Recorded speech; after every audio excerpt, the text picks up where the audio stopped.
A 4-year-old beggar girl covered in sores asks for help at the door of a luxury hospital, until a 96-year-old millionaire with 3 months to live does something no one expected.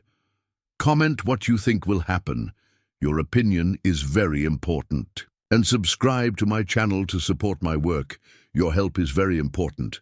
The icy wind of a July morning cut across Izzy's face like invisible razors as she hurried up the steep hill leading to St. Vincent's Hospital in Asheville, North Carolina. Her small, bare feet, cut by the rocks on the path, left traces of blood on the asphalt, wet from the persistent drizzle falling on the mountain town. The 6-year-old girl carried a tattered blanket in her arms, inside which was wrapped an empty medicine bottle that she clutched to her chest like a treasure. Her torn and mud-stained clothes told the story of a whole night walking through the hills of Asheville, down from the shack where she lived with her granny Carmen, to reach that imposing white building that represented her only hope.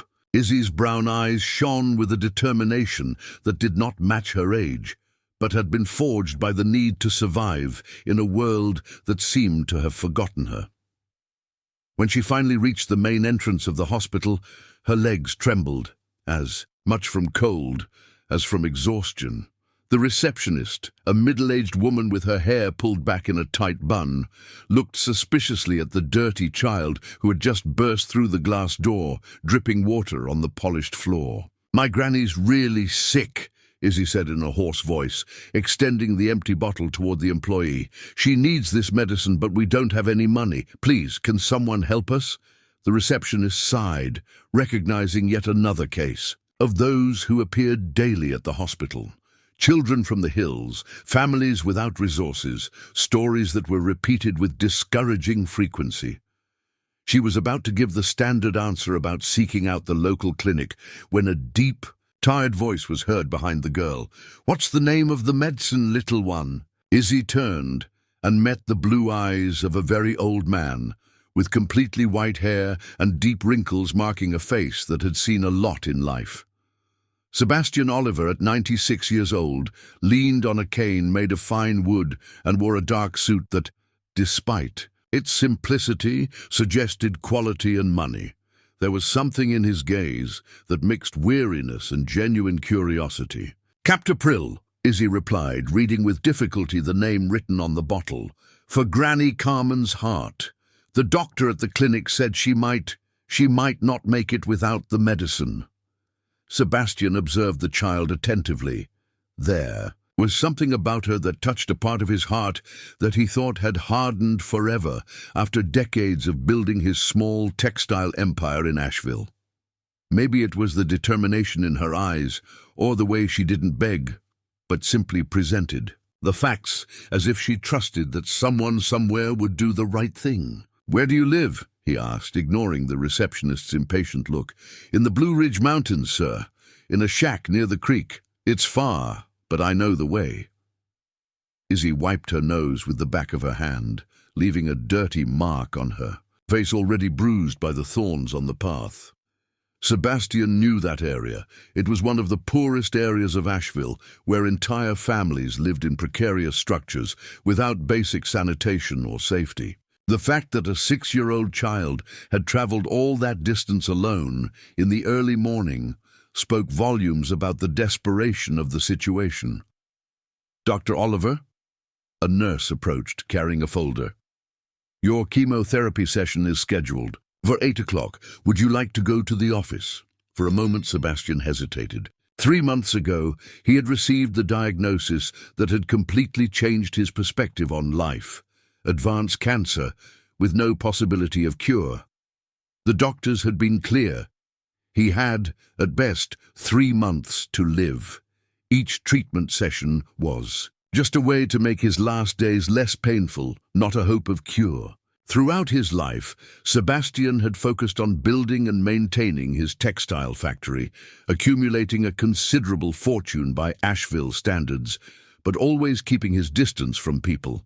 He had never married, and his only family was his daughter Valerie, the result of a youthful relationship, who now managed the business with an iron fist and eagerly awaited her inheritance. Looking at Izzy, something inside him awakened, a feeling he hadn't felt in decades, as if that child represented one last opportunity to do something truly important with the time he had left. "Nurse, can you reschedule my session for 10 o'clock?" he said without taking his eyes off Izzy. "I have an urgent matter to resolve first." Turning to the receptionist, Sebastian took his wallet from the inner pocket of his suit jacket.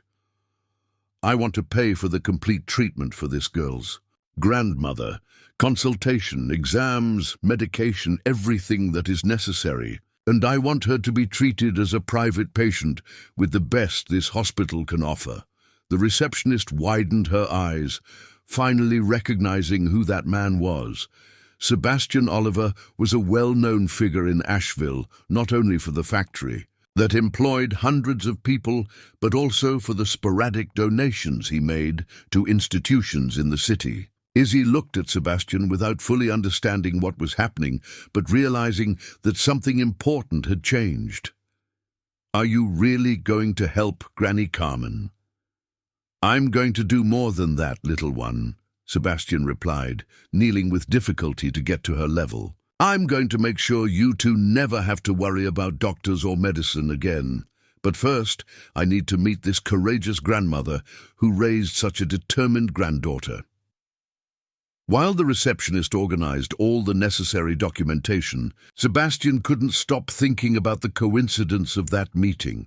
He had woken up that morning, preparing for another day of treatments and pain, counting the days he had left like a condemned man. And now, suddenly, he felt as if his life had gained a new purpose. But what Sebastian didn't know was that that impulsive decision was about to unleash a series of events that would reveal secrets kept for decades, transform family relationships, and call into question everything he thought he knew about his own story. The truth about Izzy and Carmen was much more intertwined with his past than he could imagine. Sebastian's black Mercedes-Benz had never climbed the narrow and precarious trails of the Blue Ridge Mountains. The driver, John, a 50-year-old man who had worked for the family for 2 decades, showed visible nervousness as he maneuvered the luxurious vehicle through the steep and bumpy slopes, dodging loose chickens and children running barefoot between the shacks. Izzy was sitting on the leather seat next to Sebastian, her wide eyes absorbing every detail of the car's interior. She had never imagined that there were such soft seats, or that a car could be so quiet inside, even traveling those impossible roads. Her small, dirty hands contrasted with the elegance of the environment, but Sebastian didn't seem to care about that. "It's there, sir," she said, pointing to a shack made of wood and blue tarpaulin that balanced precariously on the steep slope. "Granny Carmen must still be sleeping. She can't stay awake for long because of the medicine that ran out." When the car stopped, a small crowd of curious neighbors began to form. It was rare to see vehicles of that size in the community, and even rarer to see a man in a suit walking through the dirt alleys. Sebastian leaned on his cane and followed Izzy along the uneven trail that led to the door of the shack. What he found inside shook even his heart, hardened by almost a century of life. Carmen, a 78-year-old woman, was lying on a thin mattress placed directly on the dirt floor. Her breathing was labored, broken, and her skin had acquired a sickly pallor. The one-room shack housed only the essentials, some old pots, clothes hanging on nails on the wooden wall, and a picture of the Virgin Mary fixed above the makeshift bed. "Granny, I brought an angel to help us," Izzy whispered, kneeling beside Carmen and gently touching her feverish face. Carmen opened her eyes with difficulty, trying to focus on the elegant figure of Sebastian, who filled almost the entire entrance of the small space. "Izzy, where did you go, my child? I was worried. You shouldn't have gone out alone." "I went to get medicine for you, Mrs. Carmen," Sebastian said, approaching carefully. "And I came personally to take you to the hospital. My car is out." "Here, and the best doctors in Asheville will take care of you." Carmen tried to sit up, but her weakness did not allow it. Her eyes, even blurred by fever, showed a sharp intelligence and a natural distrust of someone who had gone through many difficulties in life. "Sir, you don't know me. Why would you do this for us?" "Because your granddaughter reminded me of something I had forgotten a long time ago," Sebastian replied, surprising himself with his own honesty. "That there are still people in the world worth helping." While John looked for a makeshift stretcher in the car, Sebastian observed more attentively the environment where Izzy and Carmen lived. There was no electricity, only some melted candles on aluminum plates. The water came from a bucket that needed to be carried down the hill, and the food consisted basically of some stale bread and a half-empty can of sardines. "How did you two end up here?" he asked, helping Carmen to get up slowly. "It's a long story, sir," Carmen replied, leaning on Sebastian's strong arm. "Izzy came into my life 2 years ago when I was going through a very difficult phase. Since then, we've taken care of each other as best we can." There was something in the way Carmen spoke that intrigued Sebastian. It wasn't the typical way of a grandmother talking about her granddaughter, but rather of someone who had deliberately chosen to assume that responsibility. And Izzy, in turn, treated Carmen with a dedication that went beyond common family love. It was the devotion of someone who knew exactly what it meant to have been saved. During the journey back to the hospital, with Carmen lying comfortably in the back seat and Izzy holding her hand, Sebastian began to ask casual questions about the lives of the two. The answers came somewhat jumbled, as if there were details that Carmen preferred not to reveal. "Have you always lived in Asheville?" he asked. I was born here a long time ago," Carmen replied, coughing. "But I spent years away, in places I only came back recently." And Izzy's parents, the silence that followed was so heavy that even John instinctively lowered the volume of the radio. Izzy looked at Carmen with an expression that mixed love and protection, as if she knew that this was a painful subject. They couldn't take care of her," Carmen said finally. "And I was alone in the world. It was a blessing to find each other." At St. Vincent's Hospital, Carmen was immediately admitted to the private ward. Doctors confirmed that it was severe heart failure, aggravated by malnutrition and the precarious conditions in which she lived. The prognosis was guarded, but with proper treatment and intensive care, there was hope of recovery. While Carmen underwent a battery of tests, Sebastian took Izzy to the hospital cafeteria. For the first time in a long time, the girl ate a complete meal: ham and cheese sandwich, orange juice, custard. Sebastian watched, fascinated, as she savored each bite, as if it were a royal banquet. "Izzy," he said softly, "tell me something. How did a smart girl like you learn to read so well? I saw you reading the name of the medicine without difficulty." Izzy's eyes sparkled with pride. "Granny Carmen taught me. She knows a lot of things. She knows how to do difficult math too. She said that studying is important, that it can change your life." "And do you like studying?" "I like it a lot, especially numbers. Granny teaches me math by drawing on the ground with sticks. She says I have a knack for it." Sebastian was impressed. Here was a 6-year-old child living in extreme poverty, but demonstrating a thirst for knowledge and a learning ability that many privileged children did not possess. And Carmen, despite her current condition, clearly had an educational background that did not match her present situation. It was at that moment that Dr. Owen Mendez, Sebastian's oncologist, appeared in the cafeteria. A tall, thin man with grey hair and gold-rimmed glasses, who had been accompanying the businessman for several months. "Sebastian, you missed your chemotherapy session," he said, sitting down at the table. "I'm concerned about these absences. Your treatment is—" "Doctor, I want you to meet Izzy," Sebastian interrupted. "Izzy, this is Dr. Owen, my doctor." The girl greeted him politely, but Dr. Owen barely paid attention to her. His concern was focused on his patient. "Sebastian, we need to talk in private. We have some test results that—" "You can talk in front of her," Sebastian said, surprising the doctor. "I have no secrets to hide." Dr. Owen hesitated but decided to be direct. "Your latest tests show that the progression of the disease is more accelerated than we expected. Instead of the 3 months we initially calculated, we are talking about maybe 6 weeks. It's important that you organize your personal affairs and prepare for necessary farewells." Izzy did not fully understand what those words meant, but realized from Sebastian's expression that it was something very serious. Instinctively, she reached out her small hand and touched his, in a gesture of pure and unconditional comfort.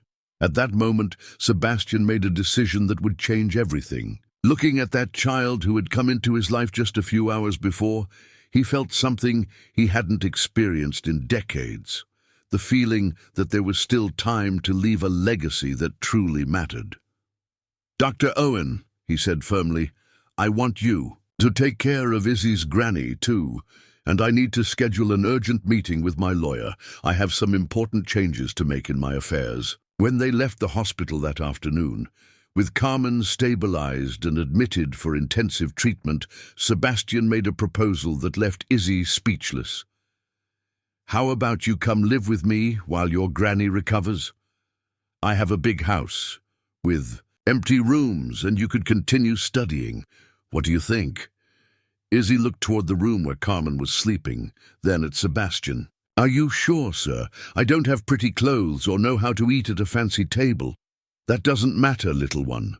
What matters is that you have something much more valuable than pretty clothes. You have courage and kindness, and I need to learn those things again." But as the Mercedes climbed the mountain toward Sebastian's mansion, neither of them imagined that that decision was about to awaken the fury of Valerie Oliver, who for months had been eagerly awaiting her father's inheritance and was not willing to share it with strangers from the hills. The Oliver mansion stood majestically at the top of the mountain, surrounded by manicured gardens and high walls that protected it from prying eyes. Built in the 1950s by Sebastian's father, the house in the Southern colonial style had 3 floors, 15 rooms, and a privileged view of the entire city of Asheville. It was a symbol of generations of hard work and business success. Izzy got out of the Mercedes with wide eyes, holding firmly to the only thing she owned, a tattered rag doll that Carmen had made for her with scraps of fabric. The difference between that palace and the shack where she had lived until a few hours before was so striking that she could hardly process the reality. "Mr. Oliver is home!" shouted Eula, the housekeeper of the house for over 20 years, a robust woman with grey hair who ran to the main entrance. When she saw Izzy, her expression of joy turned into total confusion. "Sir, who is this child?" "This is Izzy," Sebastian replied, placing his hand on the girl's shoulder. "She's going to stay with us for a while. Prepare the pink room on the 2nd floor, the one with the garden view, and ask Mary Louise to set aside some suitable clothes for a 6-year-old girl." Eula opened and closed her mouth several times, like a fish out of water. In 2 decades working in that house, she had never seen Sebastian bring a child home, much less a child clearly from very humble conditions. "But, sir, Mrs. Valerie didn't say anything about—" "Valerie doesn't need to know everything that happens in my house," Sebastian cut in, with a firmness that surprised even John, who was unloading some shopping bags they had made along the way. "This is my house, and Izzy is my guest. I want her to be treated with all respect and affection." While Eula took Izzy to see her new temporary room, Sebastian went to his office. It was a sober environment, with shelves filled with books on business and administration, a solid mahogany desk, and portraits of 3 generations of the Oliver family hanging on the walls. There he made all the important decisions about his textile factory and his personal life. He called his lawyer, Dr. Robert Fairbanks, a man he had trusted for over 15 years. "Robert, I need to schedule an urgent meeting. I want to make some changes to my will." "Sebastian, are you okay? Any changes in your health?" "I'm fine under the circumstances, but I found a situation that changed my perspective on some things. Can you come here tomorrow morning? It's important." Meanwhile, on the second floor, Izzy explored in wonder the room that would be hers. It was bigger than the whole shack where she lived with Carmen, with a twin bed with a pink canopy, a carved wooden wardrobe, a small desk by the window, and even a private bathroom. Mary Louise, the youngest cleaning lady in the house, had set aside some clothes left over from when Valerie was a child, carefully stored in chests in the attic. "You're going to look very pretty in these dresses," said Mary Louise, a young brunette of 25 who always had a special way with children. "Do you want me to help you take a bath? The tub here is huge." Izzy nodded shyly. Bathing for her had always been in an aluminum basin with cold water and bar soap. The idea of a bathtub with hot water and perfume soap seemed like something out of this world. It was exactly when Izzy was discovering how the golden faucets of the bathtub worked that Valerie Oliver arrived home. At 65, she was an imposing woman, with grey hair always tied in a strict bun, tailored clothes, and a permanently severe expression. She had inherited from her father the intelligence for business, but also a coldness that kept her distant from any display of affection. "Eula!" she shouted as soon as she entered the house, throwing her leather bag on the hall table. "Why are there children's clothes scattered around the room? And where did this hideous doll on the living room sofa come from?" Eula came down the stairs with the expression of someone who would rather be anywhere else in the world. "Mrs. Valerie, your father brought a girl to stay in the house." "He did what?" Valerie's shout echoed throughout the mansion, making even the little birds in the garden fly away, scared. "Where is my father? Now!" Sebastian came out of the office calmly, leaning on his cane. He knew that tone of voice from his daughter, and knew he would face a difficult battle. "Valerie, I'm glad you arrived. I wanted to talk to you about this madness." Valerie pointed to the ceiling, toward the second floor where Izzy was still taking a bath. "Dad, for God's sake, have you completely lost your mind? You brought a street child into our house." "She's not a street child, Valerie. She's a very special girl who needs help, and I decided—" "You decided?" Valerie laughed bitterly. "Dad, you have terminal cancer. The doctors said you have weeks to live. This is not the time for impulsive acts of charity." Valerie's words were like slaps in Sebastian's face, but he maintained his composure. "Exactly for that reason, Valerie, because I have little time, I want to use every day I have left doing something that really matters. And I don't matter." Valerie's voice became sharper, loaded with an old pain that she rarely showed.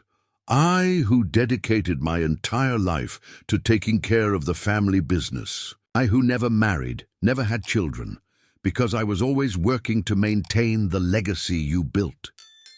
Sebastian looked at his daughter, and for the first time in years saw beyond the mask of efficiency that she always wore. He saw a 65-year-old woman who had sacrificed her personal life for the family business, who had become bitter and lonely in the process. "Valerie, you have always been important to me. Then why are you doing this? Why are you bringing strangers into the house weeks before?" She couldn't finish the sentence, but they both knew what she was going to say. At that moment, Izzy appeared at the top of the stairs, wearing one of the pink dresses that Mary Louise had set aside. Her hair was clean and combed, her face finally free of the dirt from life in the hills. She looked like a completely different child, but her eyes maintained that intelligence and determination that had captivated Sebastian. "Mr. Oliver," she said timidly, "can I come down to thank you for the pretty dress?" Valerie looked at that. girl and felt something she hadn't experienced in years. Fear. Fear that her father, in his last moments of life, would be manipulated by strangers. Fear of losing not only her father, but also everything she had worked for decades. "Dad," she said in a controlled voice, but trembling with anger. "I need to talk to you in private now." Sebastian signaled for Izzy to come down, and the girl approached him confidently. "Izzy, this is my daughter Valerie. Valerie, this is Izzy, whom I told you about." Izzy bowed politely, as Carmen had taught her. "Nice to meet you, Mrs. Valerie. Thank you for letting me stay in your house." Valerie looked at that apparently polite and well-behaved child, and her distrust only increased. Street children didn't talk like that. They didn't have that posture. There was something there that didn't fit, and she was determined to find out what it was. "The pleasure is all mine," she replied with a forced smile.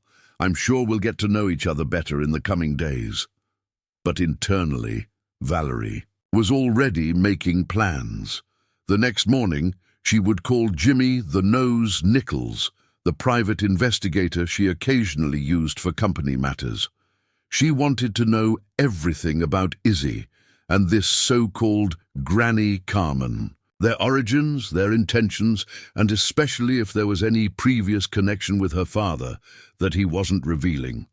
Because Valerie Oliver hadn't gotten where she was by being naive. And if there was one thing her decades in the business world had taught her, it was that when something seems too good to be true, there is usually a hidden reason behind it. That night, while Sebastian read a book on basic mathematics to Izzy in her new room, explaining concepts that the girl absorbed with impressive ease, Valerie was in her own room planning her investigation. She would not allow strangers to take advantage of her dying father's generosity, no matter the cost. What she didn't know was that the truth about Izzy and Carmen was much more complex and painful than anything her distrustful imagination could create. And when that truth finally came to light, it would shake not only her suspicions, but the entire family structure she thought she knew. Jimmy, the Nose Nichols, was a 52-year-old man, a former cop who had retired early to work as a private investigator, thin, with a grey mustache and small eyes that seemed to capture every detail. He had a solid reputation in Asheville for solving difficult cases with absolute discretion. His small commercial office in the city centre was always full of yellowed files and photographs that told stories that many families preferred to keep secret. When Valerie entered his office that Tuesday morning, Jimmy immediately realized that this was a delicate case. The woman was visibly tense, her manicured hands trembling slightly as she opened her leather bag to take out some documents. "I need to know everything about two people," she said bluntly, placing on the table a photograph she had discreetly taken of Izzy in the mansion's garden. This girl and a woman named Carmen, approximately 78 years old, who is admitted to St. Vincent's Hospital. Jimmy studied the photograph carefully. "What type of information specifically are you looking for?" "Everything. Origin, family, history. If they've lived in Asheville before, if they have any connection with my family that I don't know about. My father is sick, and they appeared in his life very conveniently." Valerie paused, measuring her words. "I need to know if they are who they say they are." Jimmy noted some basic details and accepted the case. He had a good network of contacts in hospitals, schools, registry offices, and public agencies. If there was anything suspicious about those two, he would find out. Meanwhile, at the Oliver mansion, a strangely harmonious routine was establishing itself. Sebastian woke up early every morning and, after taking his medications, looked for Izzy for breakfast. The girl had quickly adapted to the luxuries of the house, but maintained a simplicity and gratitude that deeply touched the old businessman. "Mr. Oliver," she said one morning while they ate fresh bread with strawberry jam on the porch overlooking the garden, "can I visit Granny Carmen today? She must be feeling lonely in the hospital."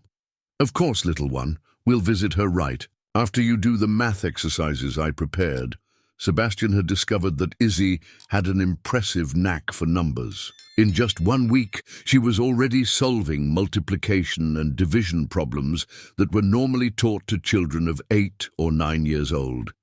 Even more impressive was her ability to apply these concepts to practical situations. If your factory produces 1,200 yards of fabric per day, she said, focused on a new notebook that Sebastian had bought, and each dress uses 2.5 yards, how many dresses can be made in a week? Sebastian smiled, impressed not only with the correct answer, but with the way she had organized the reasoning on paper. Very good. And tell me, if each dress is sold for $45, what would the weekly revenue be? While Izzy worked on the calculations, Sebastian watched her gestures, her concentration, the way she bit her lip when she thought. There was something in that child that awakened in him a protective instinct that he had never experienced, not even with Valerie when she was little. In the hospital, Carmen was recovering slowly. Proper medical treatment, regular meals, and a clean environment had significantly improved her heart condition. But Dr. Owen had noticed something peculiar in the patient's behavior. She seemed extremely nervous whenever someone asked questions about her past or her relationship with Izzy. "Mrs. Carmen," he said during a routine consultation, "I need to update your medical record. Could you please tell me your full name and date of birth?" Carmen hesitated for a moment longer than would be natural. Carmen Smith. I was born on March 15th, 1945. "And where were you born?" "Here in Asheville," she replied quickly. But there was something in her tone that suggested she was hiding something. It was that same afternoon that Jimmy got his first significant result. In the records of the Department of Health, he discovered that there was no birth record for any Carmen Smith born on March 15th, 1945 in Asheville. In fact, the only records he found of that name were of women much younger or much older. Intrigued, he expanded his search to neighboring cities and finally found something interesting in the files of Charlotte. There was indeed a Carmen Smith, born on that date, but the documents indicated that she had moved to Atlanta in 1962 and never returned to the area. Even more curious, in the old hospital records, he found a note that this Carmen Smith had given birth to a child in 1964, but the child had been registered for adoption. The name of the father was not included in the documents. When he presented these preliminary findings to Valerie, she became even more suspicious. "Keep digging," she said. "I want to know everything about this woman, and especially about the girl. Something isn't right." Meanwhile, at the mansion, Sebastian was having a serious conversation with Dr. Robert Fairbanks about the changes to his will. "I want to leave 30% of my fortune to Izzy in an educational trust that will be managed until she turns 25. "Sebastian, are you sure about this? That's many millions of dollars for a child you've known for only 2 weeks. "I'm absolutely sure, Robert. That girl has extraordinary potential. With proper education, she can become anything she wants. It's the best investment I can make with my money." Dr. Robert made the necessary notes, but warned that Valerie's agreement would be needed as the sole legal heir to validate the change. It was on Friday of that week that the bomb exploded. Jimmy had gained access to the old adoption records and discovered something that would change everything. He called Valerie urgently. "I need to see you immediately. I discovered something." "About this Carmen that will shock you." At the meeting in his office, Jimmy spread several documents on the table. "The woman who calls herself Carmen Smith is not who she claims to be. Her real name is Connie Oliver." Valerie felt her blood run cold. "Oliver? What Oliver?" "According to the documents I obtained, she is the daughter of Anthony Oliver and Grace Oliver. Your parents, Valerie, your sister." Valerie's world collapsed at that moment.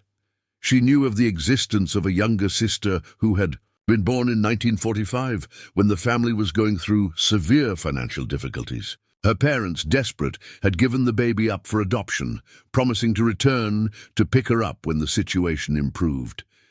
But the years passed, the factory prospered, and the subject was never mentioned again. "Are you sure about this?" she asked in a trembling voice.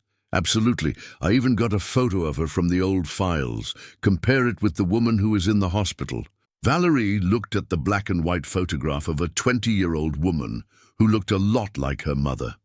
There was no doubt Carmen was really Connie, her lost sister. "And the girl?" she asked, almost whispering. "That's another complicated story. Izzy is not Connie's granddaughter. The documents show that Connie never officially married or registered children. The girl was found abandoned 2 years ago, and Connie took her in, inventing the story of them being relatives to prevent her from being taken to an orphanage." Valerie left Jimmy's office in a state of shock.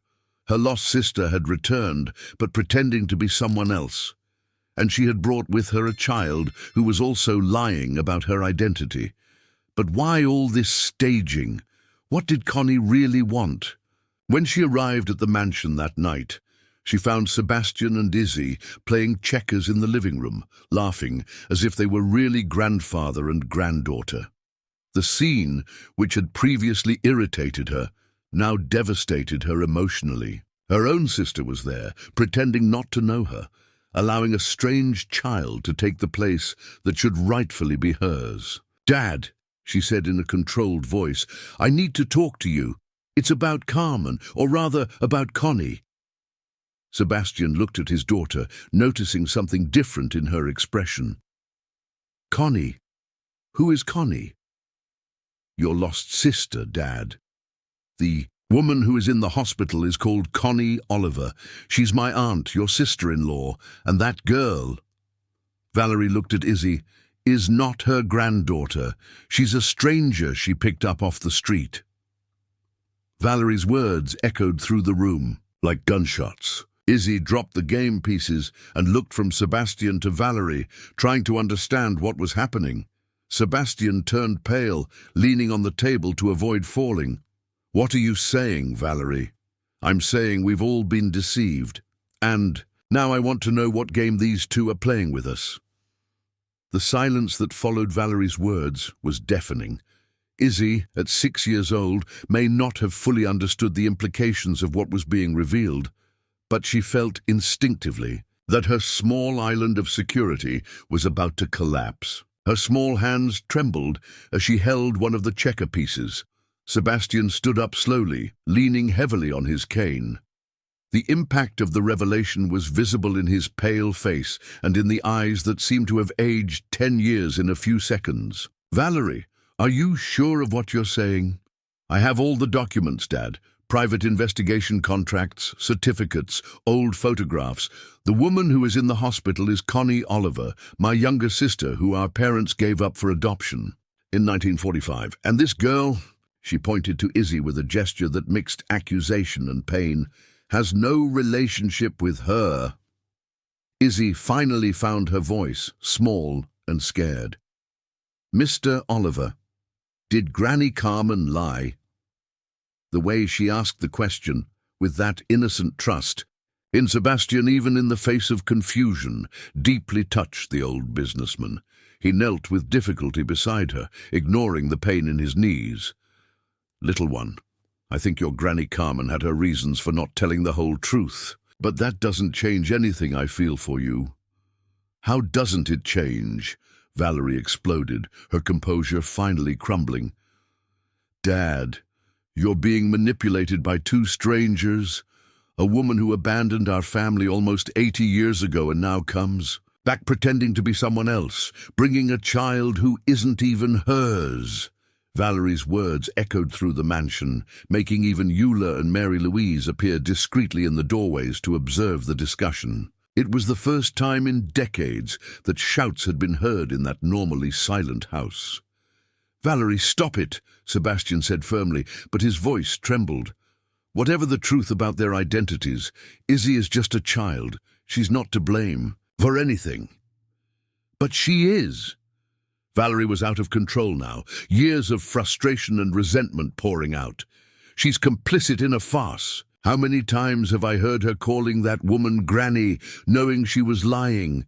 How many times has she accepted our care, our home, our food, knowing she had no right to any of it? Izzy began to cry, not only because of the accusations, but because of the confusion of understanding that perhaps everything she knew about her life was a lie. I didn't know, she sobbed. Granny Carmen always said we were family. Of course she did, Valerie laughed bitterly, because it was convenient. She found a way to infiltrate our house, to get expensive medical treatment, to put a child inside our family, to touch my dying father's heart. Enough! Sebastian's voice cut through the air with an authority that made everyone in the room shut up instantly. Despite his weakened condition, the old patriarch still commanded respect. I'm not going to allow you to treat a child like this in my house.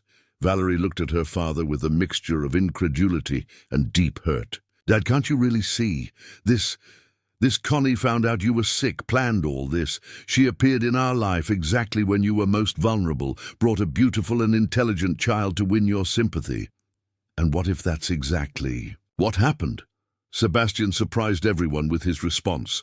If Connie really planned everything, if she found out about my illness and decided to return to our family this way, wouldn't it be because she also suffered all these years? Wouldn't it be because she also wants to make peace with the past before it's too late?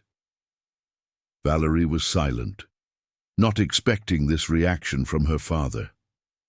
She had expected anger, disappointment, maybe even that he would kick Connie and Izzy out of the house immediately.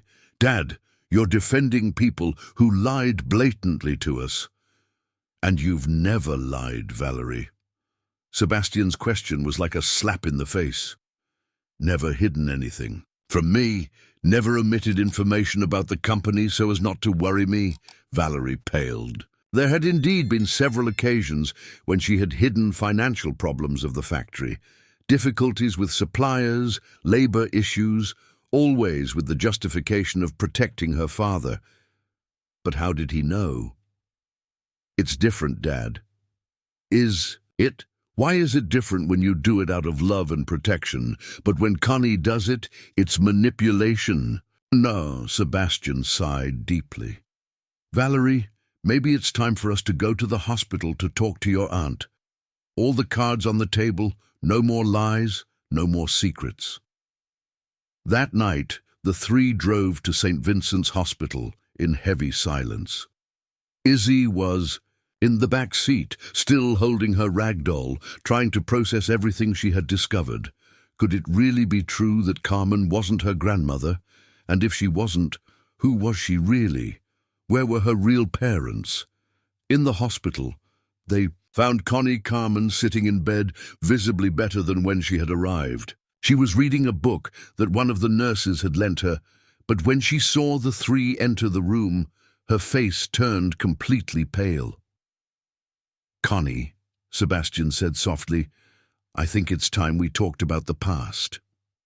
Connie's eyes filled with tears. When she heard her real name being spoken, she looked at Valerie, then at Izzy, and finally lowered her head in resignation. How did you find out? She asked in a weak voice. That doesn't matter now, Sebastian replied, approaching the bed. What matters is understanding why you felt the need to lie to us. Connie took a deep breath, like someone preparing to tell a story kept for decades. Because I didn't know if you would be able to forgive me. Because when I found out that Sebastian was sick, that Valerie existed and managed the family business, I was afraid that you would reject me if you knew who. I really was. But found out how? Asked Valerie, her voice still loaded with distrust. By chance, Connie replied. 3 months ago, I was in the public hospital in Asheville with Izzy, who had had an asthma attack.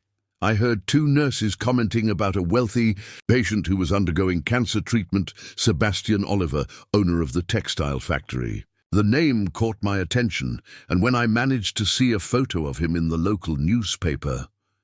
She paused, wiping the tears from her eyes. I recognized him immediately.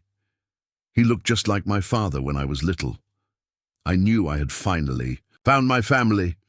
And planned all this? Accused Valerie. I planned it, yes, admitted Connie without hesitation, but not in the way you're thinking. I didn't want money or inheritance. I just wanted to have a family again. Before I died, and I wanted Izzy to have the chance that I never had. Who is Izzy? Asked Sebastian. Who are her parents? Connie looked at the girl with infinite tenderness. She is the daughter of my heart, Sebastian. I found her 2 years ago, abandoned at a bus stop in Charlotte, with only 4 years, no documents, no family. She was sick, scared, alone. I took her home and took care of her as if she were my real granddaughter. And the biological parents? Insisted Valerie. They never appeared. They never looked. Izzy doesn't remember much before the age of 4. Just confused fragments. Whoever abandoned her did so definitively. Izzy, who had remained quiet throughout the conversation, finally spoke. Granny Carmen, I mean, Miss Connie, are Mr. Oliver and Mrs. Valerie going to send us away now? The innocent question of the child broke the heart of everyone in the room. Connie began to cry openly. Sebastian needed to lean on the wall to avoid falling, and even Valerie felt her defenses lowering.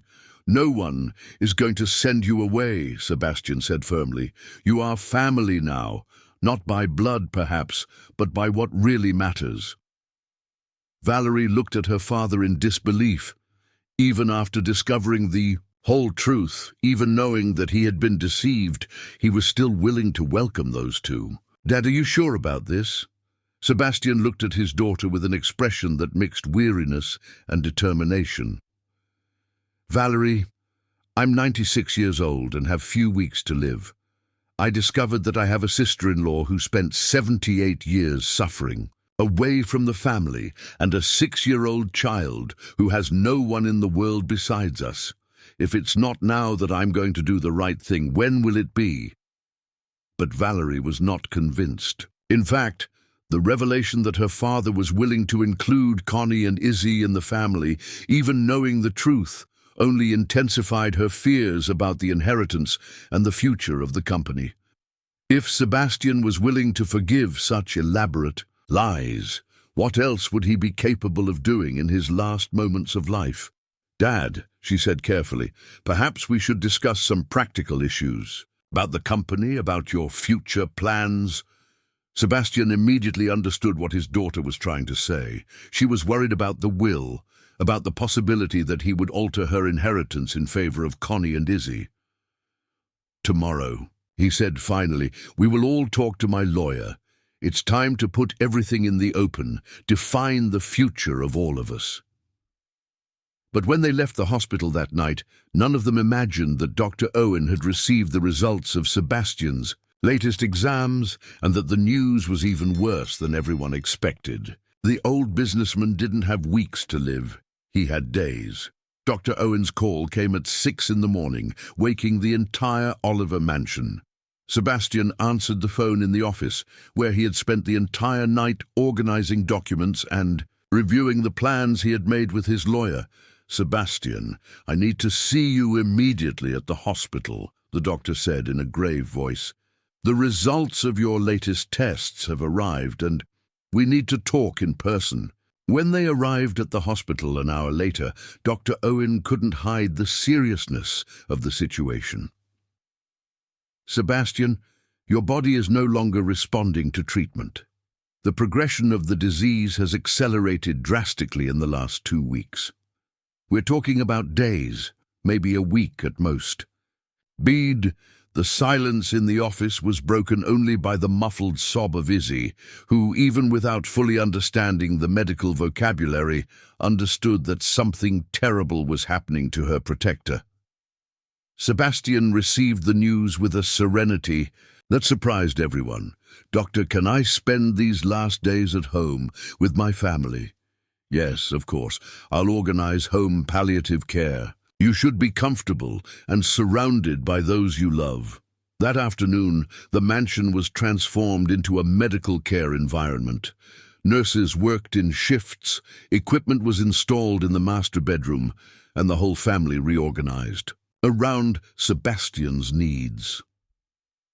It was during these preparations that Valerie made a discovery that would completely change her perspective on everything.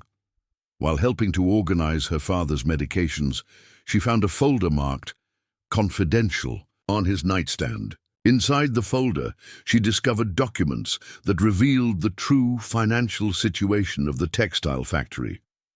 Unlike what she had always imagined, the company was not thriving. In fact, it had been facing serious financial difficulties for more than 2 years, with growing debts to suppliers and banks. But the most shocking thing was to discover that Sebastian had been discreetly selling his personal assets, paintings, jewelry, even shares of other companies, to keep the factory running and the employees' jobs preserved. His personal fortune had decreased drastically, and he had hidden this from her so as not to worry her. "Dad," she said that night, entering the room where Sebastian was resting with Izzy sleeping in an armchair next to the bed, "why did you never tell me about the company's problems?" Sebastian smiled weakly. "For the same reason that Connie didn't. Tell me who she really was, daughter. To protect those we love, we sometimes hide painful truths." Valerie felt a wave of guilt and shame. She had accused Connie and Izzy of being manipulative and liars, when in fact her own father had lied to her for years, also driven by love. "Dad, the company, will it manage to survive?" "With a lot of work and dedication, yes. But it won't be easy. That's why—" He paused, breathing with difficulty. "That's why I changed my will. I can't leave a fortune that no longer exists for you, but I can leave something much more valuable." The next morning, Dr. Robert Fairbanks arrived at the mansion for the reading of Sebastian's last wishes. The whole family was gathered in the office. Valerie, Connie, who had been discharged from the hospital, to be present, Izzy, and even Eula and Mary Louise, who had been included as witnesses. "The document is a bit unusual," the lawyer began, "but perfectly legal. Sebastian made some very specific decisions about his legacy." The first revelation was that Sebastian had created an educational foundation, transferring the ownership of the factory to this foundation.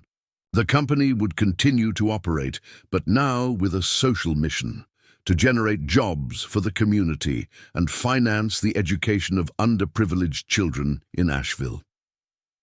"Valerie Oliver will be the chief administrator of the foundation," Dr. Robert continued, "receiving a generous salary for the work, but the ownership will remain collective, preventing the company from being sold or closed for personal interests." Valerie was surprised, even discovering that he had been deceived by Connie. Even knowing that she had lied, her father had found a way to protect both the company and his daughter. "The second part of the will," the lawyer continued, "establishes that Connie Oliver will be officially recognized as a member of the family with all the rights of a sister. She will receive a monthly lifetime pension and will have the right to live in the family mansion for as long as she wishes." Connie began to cry silently. After 78 years, she was finally being accepted back into the family that had abandoned her as a baby. "And finally," said Dr. Robert, looking directly at Izzy, "an educational trust has been established for Izzy Smith Oliver. Yes, she will be officially adopted by the family, which will cover all the costs of her education, from elementary school to university, including specialization courses if she shows interest in business administration." Izzy looked around the room without fully understanding the legal implications, but realizing that something very important was happening. "Mr. Oliver, does this mean that I'll be able to study for real, in a real school?" "It means much more than that, little one," Sebastian said in a weak but emotionally charged voice. It means that you will have all the opportunities that I would have liked to have given to my own daughter when she was a child. It means that you can become anything you dream of. But the biggest surprise was yet to come. Dr. Robert took a sealed letter from his folder. Sebastian asked me to read this letter only after his departure, but he changed his mind last night. He said he wanted to be present when you heard it.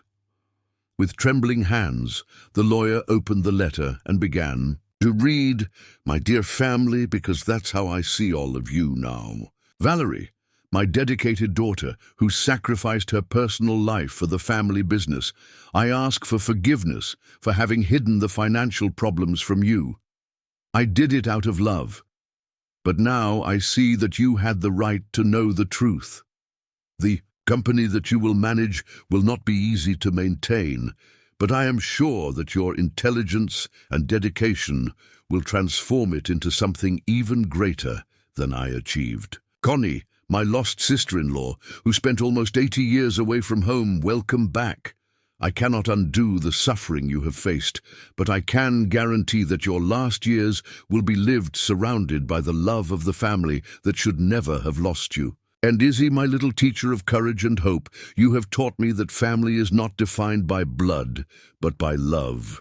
In just a few weeks, you have brought more joy to this house than it had seen in decades. I promise that wherever I am, I will be cheering for every achievement of yours. But the real gift that I want to leave is not in the documents or the money. It is in the discovery that you three form a perfect family. Valerie, you finally have the sister you always wanted. Connie, you have the daughter you could never have. And Izzy, you have the two mothers that any child would dream of having. Take care of each other, love each other, and always remember that the greatest treasure I found was not built in decades of work, but in a few weeks of true love."